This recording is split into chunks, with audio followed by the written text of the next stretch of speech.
Hello, hai, Assalamualaikum dan apa kabar semua? Terima kasih kerana sudi subscribe channel DM Blog. Okey, dalam video kali ini saya ingin berkongsi atas pertanyaan lah. Ada kawan saya bertanya, boleh tak kamu kongsi bagaimana kita nak buka satu kedai jahit? Jadi pengalaman saya baru saja buka kedai jahit juga. Jadi nak cerita pun begini, berdasarkan pengalaman yang saya nampak daripada ayah saya. Kerana ayah saya juga ada kedai jahit dan saya membesar di kedai jahit. Okey, begini kawan-kawan. Okey, saya cerita ni secara santai sajalah. Jadi harap kamu boleh faham ya. Okey, kalau kita nak buka kedai jahit ni, pertama tu sebelum kita set apa yang perlu dibuat, kita kena ada azam dulu. Ya, okey, nak bagi tahu. Sebenarnya menjahit ni dia tak perlukan kita minat, tak perlu. Yang penting kamu nak benda ni boleh buat duit untuk kamu, maka kamu boleh proceed. Tak semestinya minat, sebab kadang-kadang ada setengah orang dia kata dia minat menjahit, tapi sampai masa bila dia rasa susah, dia berhenti untuk belajar menjahit. Nah, kan? Jadi begini, yang penting azam kamu kalau kamu betul-betul nak buat satu kedai jahit. Jadi sebelum kamu nak buat kedai jahit ni, okey, kamu kena lengkapkan dulu yang pertama. Lengkapkan diri kamu dengan ilmu yang banyak. Okey, pengetahuan cara untuk menjahit. Sama ada kamu nak belajar ke di Mara ataupun di mana-mana tempat pusat pembelajaran jahitan, kamu pergilah ya, ambil pengalaman pengetahuan di sana. Okey, kalau dah ada sekolah, orang cakap kalau dah ada belajar apa semua sudah cukup. Tidak. Bagi saya tidak. Okey, pengalaman di padang ataupun di lapangan ya, di lapangan itu lebih lebih mencabar ataupun lebih membuat kita bersedia untuk buka satu kedai jahit. Okey. Pertama tadi kamu kena belajar. Yang kedua, ambil pengalaman dulu. Ya, kamu cuba kerja di kedai jahit. Okey, jangan memilih kedai jahit yang tidak menegur, bos dia yang tidak menegur kerja. Cari kedai jahit yang berani menegur pekerja dia. Maknanya bukan tegur secara marah ke apakah, itu terpulanglah pada mana-mana bos ya. Itu ada cara masing-masing. Tapi kita nak kamu belajar di tempat yang orang sudi mau nak ajar kamu apa yang terbaik. Saya sudah ada pengalaman saya sendirilah. Saya pergi kedai-kedai kebanyakan Cina ni, dia ada kena detail sikit. Jadi saya lebih suka bekerja dengan mereka. Dan saya sudah cuba bekerja di beberapa tempat ya, kedai jahit untuk ambil ilmu baru. Kadang-kadang kita tak jangka apabila kita pergi satu kedai ya, ada pengetahuan kita dapat. Kita pergi satu kedai lagi, lain lagi ilmu dia. Dan cara untuk menjahit ni banyak skill dia, banyak cara dia. Benda satu tapi banyak cara. Ya, macam pasang zip, ada banyak cara untuk pasang zip. Pasang pinggang, ada banyak cara pasang pinggang. Semua ni akan kamu tahu berdasarkan pengalaman kamu kerja. Ambillah pengalaman kerja. Okey, ada orang dia buka kedai jahit sebab dia pengalaman bisnes dia cukup hebat. Ya. Tetapi ada satu saja permasalahan dia. Dia pandai marketing apa semua. Satu permasalahan apabila dia susah untuk dapat tukang jahit. Ya, dan apabila dia dah dapat tukang jahit, dia tidak tahu sama ada apa yang tukang jahit itu buat betul ataupun tidak. Nah, sebab itulah kita perlukan pengalaman supaya apabila sudah kita ada kedai jahit sendiri, kita akan ketahui apa permasalahan yang timbul sepanjang bos kamu tu menjaga bisnes dia. Kamu boleh nampak apa permasalahan pekerja. Daripada situ banyak benda kamu boleh belajar daripada pengalaman. Ambillah paling kurang 5 tahun ya, ataupun 4 tahun. Kalau kamu tak mau bekerja dengan orang, terus nak buka kedai jahit, jangan heran sampai masa kamu akan mengalami pelbagai masalah yang tak kamu jangka. Sampai kamu kadang-kadang ada perasaan berputus asa. Sebab apa? Tidak bersedia dengan benda-benda begitu. Jadi apabila kamu sudah ada pengalaman tu, kamu sudah tahu sikap pekerja, kamu sudah tahu apa kehendak pekerja, kamu sudah tahu apa kehendak pelanggan. Jadi maka di situ ilmu tu sudah ada. Okey, sudah ada macam okeylah, bolehlah sudah buka kedai jahit. Jadi apa lagi peringkat ketiga yang kamu perlu tahu, yaitu peringkat ketiga, belajar berniaga. Oke. Cara untuk kita berniaga ini bukan sekadar jual dan beli, bukan itu saja. Ya, dalam berniaga orang kata belajar bisnis banyak cabang dia.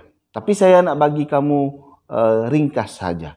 Okey, yang pertama kamu kena jaga duit.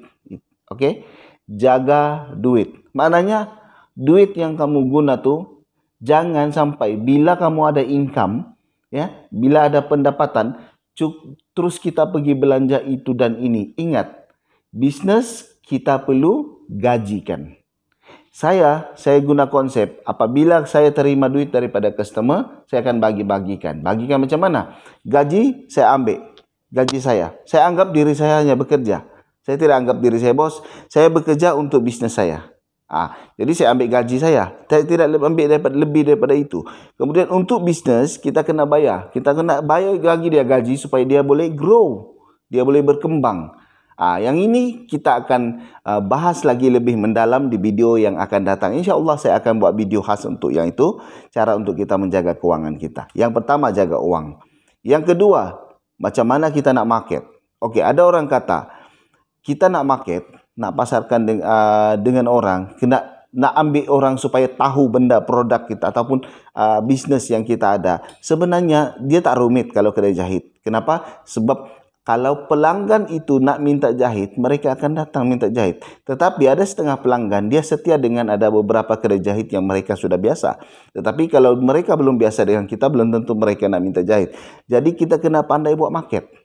Ya, market ni kadang-kadang apabila kita dah ada customer, kita ajaklah, bagi tahulah dia. Kalau boleh, ajaklah kawan siapa-siapa yang nak minta jahit datang sini. Ataupun semasa kamu siapkan kerja dia tu, kasih cantik-cantik. Buat cantik-cantik kerja tu, buat kemas-kemas biar dia puas hati sampai dia yang cerita dengan orang lain. Sebenarnya marketing dia cerita dengan orang lain lebih kuat. Customer tu sendiri cerita dengan orang lain berbanding kita yang cerita dengan orang lain. Customer ni adalah kita punya agent marketing sebenarnya. Jadi untuk mula-mula nak cari customer, cerita habaq saja dengan orang, iklan di Facebook, bagi tahu kamu ada buka kedai jahit. Lepas tu bagi tahu dengan orang, support bisnes kita. Ada banyak cara. Kita bagi flyers, itu terpulang pada kamulah bagaimana kamu nak market. Itu kita akan bahas lebih mendalam di video-video yang akan saya ajar nanti selepas nanti akan saya buat video lagi lah ya. Tapi kita tidak bahas di sini. Saya hanya nak bagi tahu kamu basic-basic yang perlu kamu tahu sebelum kamu buka kedai jahit. Okey? Dah tahu itu, kamu kena tahu di mana kamu kena beli barang. Ini bisnes di mana kamu kena survey harga-harga bahan mentah yang kamu perlukan. Macam saya, mula-mula saya tidak survey. Jadi saya beli harga dalam lebih kurang dekat 600. Sebenarnya boleh dibeli dengan nilai 200 lebih ataupun 300 di tempat lain. Maka kita perlu buat survey dulu. Survey harga barang. Jadi daripada situ kita boleh calculate lah keuntungan kita. Ya, tolak gaji pekerja apa semua, tolak untuk kedai sewa apa semua. InsyaAllah kamu akan ada hasil. Jadi dah tahu marketing, dah tahu cara untuk nak dapatkan produk. Okey, saya nak bagi tahu. Lokasi tak semestinya kamu kena buka kedai. Kalau yang dah baru mula-mula, kamu boleh buat di rumah. Ya, kamu boleh beli mesin jahit. Itu saja kos dia sekarang ni. Kos untuk permulaan kamu kena ada mesin jahit. Ya, mesin jahit kalau tidak ada kamu buat inilah pergi hutang mesin di kedai singa, ya. Mana-mana tempat yang kamu boleh hutang mesin jahit. Hutang maknanya ada yang bayar 60 sebulan, ya. Kalau kamu nak beli cash boleh, tapi harga dia agak mahal sikitlah, 2000 lebih. Nah, kalau kamu tiada ada modal tu, tak perlu dulu. Ya, kamu boleh banyak cara, ya. Saya akan pergi singa, saya ambil mesin, bulan-bulan bayar 90 lebih, ada yang 100 lebih, 120, ada 117. Itu bergantung pada package yang ada dengan singa lah. Ya, jadi ada dua jenis mesin. Itu satu mesin jahit lurus, satu lagi mesin jahit tepi. Okey.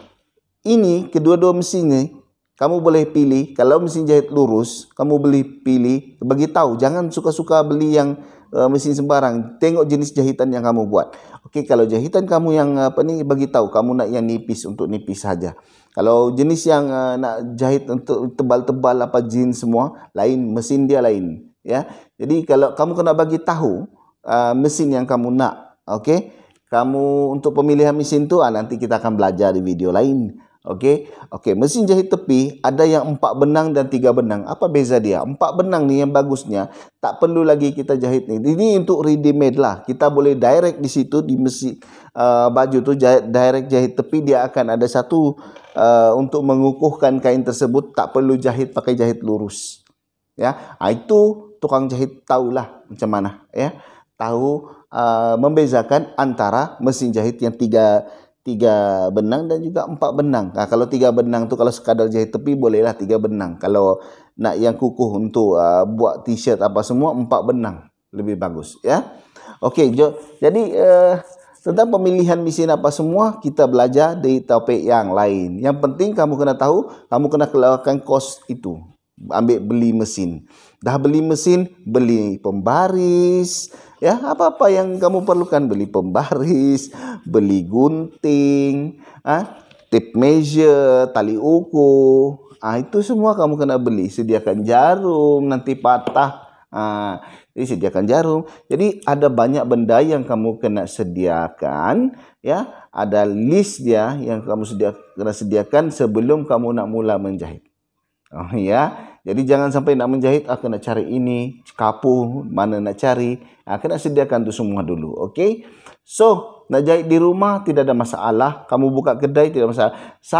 Kalau saya tidak buka di kedai yang tingkat bawah, saya buka tingkat atas. Kenapa? Sebab saya ada cara marketing saya sendiri. Untuk nak belajar marketing tu, saya akan kongsikan di video-video yang akan datang. Jadi yang belum lagi subscribe lah, ya, support kita punya kawan-kawan, ya, yang buat YouTube ni, tapi insyaallah lah, ya. Kalau ada hasil di YouTube bagus, kalau tidak ada apa boleh buat. Apa yang penting saya dapat berkongsi dengan anda dan anda dapat ilmu, ya. Jadi share juga dengan bagi tahu dengan kawan. Kalau yang nak buka kedai jahit tu bagi tahu, boleh tengok video kita, okey. So dah tahu apa semua nak beli mesin apa semua, okey. Kamu kena sediakan diri kamu dimarah oleh customer. Kenapa dimarah oleh customer? Banyak sebab lah, banyak sebab. Mungkin kerja kita tak elok ke, atau macam mana ukuran tak betul ke. Itu normal. Ada kadang-kadang salah kita, ada kadang-kadang salah customer. Jadi jangan apabila kita berdeal ataupun dengan customer, jangan sampai kita cepat marah apa semua. Kawal perasaan kita, kontrol. Kena belajar tu mengawal kita punya emosi apa semua bila berhadapan dengan customer. Jadi banyak cara untuk kita deal dengan customer pun, banyak teknik dia, ya. Jadi kamu kena sediakan diri kamu, ya, minda kamu, fikiran kamu bahwa kamu akan menghadapi benda tu. Jadi jangan hanya fikir benda yang menarik, dapat duit. Fikirkan juga, sediakan diri kamu juga dengan perkara-perkara yang akan menjadi penghalang untuk kamu teruskan semangat kamu. Jadi kadang-kadang membuat kita berputus asa. Tapi ingat kamu kalau nak buka kedai jahit, ya, nak berniaga, memang ada risiko dia, ya. Risiko dia apa? Sama ada besar ataupun kecil. Selalunya risiko dia orang cepat patah semangat. Itu risiko paling besar, ya. Kita apabila nak berniaga bukan sebenarnya duit modal dia, sebenarnya ilmu dan juga kamu punya keberanian. Jadi itu saja yang boleh saya kongsikan dengan kawan-kawan pada hari ini. InsyaAllah, ya, kalau ada kekurangan tu minta maaf. InsyaAllah dalam video akan datang saya akan kongsi lagi ilmu-ilmu tentang bagaimana kita nak menjahit, ya. Okey, so itu saja. Terima kasih.